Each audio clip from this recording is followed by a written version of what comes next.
ಅಡುಗೆ ಮಾಡುತ್ತಿದ್ದ ವೇಳೆ ಏಕಾಏಕಿ ಸಿಲಿಂಡರ್ ಸ್ಫೋಟ.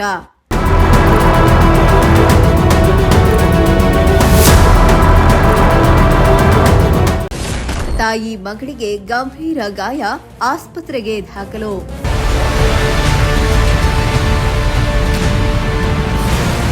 ಏಕಾಏಕಿ ಮನೆಯಲ್ಲಿದ್ದ ಅಡುಗೆ ಸಿಲಿಂಡರ್ ಸ್ಫೋಟಗೊಂಡು ತಾಯಿ ಮಗಳು ಭೀಕರವಾಗಿ ಗಾಯಗೊಂಡಿರುವ ಘಟನೆ ಹಾಸನ ನಗರದ ಉದಯಗಿರಿ ಬಡಾವಣೆಯಲ್ಲಿ ನಡೆದಿದೆ. ಇನ್ನು ಸ್ಫೋಟದ ತೀವ್ರತೆಗೆ ಮನೆಯ ಮೇಲ್ಛಾವಣಿ ಸಂಪೂರ್ಣವಾಗಿ ಹಾನಿಗೊಳಗಾಗಿದ್ದು, ಭಾರೀ ಶಬ್ದಕ್ಕೆ ಸುತ್ತಮುತ್ತಲಿನ ನಿವಾಸಿಗಳು ಬೆಚ್ಚಿಬಿದ್ದಿದ್ದಾರೆ.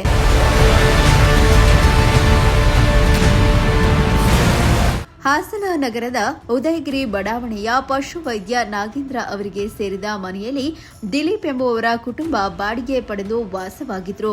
ಆದರೆ ತಡರಾತ್ರಿ ದಿವ್ಯಮಣಿ ಹಾಗೂ ಮಾಲತಿ ಎಂಬುವವರು ಅಡುಗೆ ಮಾಡುತ್ತಿದ್ದ ವೇಳೆ ಏಕಾಏಕಿ cylinder ಸ್ಫೋಟಗೊಂಡಿದೆ.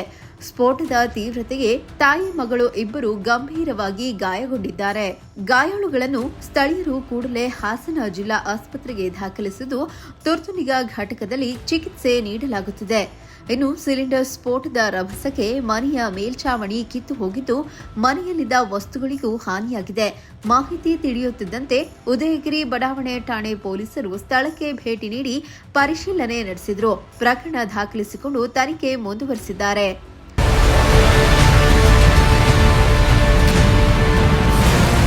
MD Nasir, Prajashakti TV, Hassan.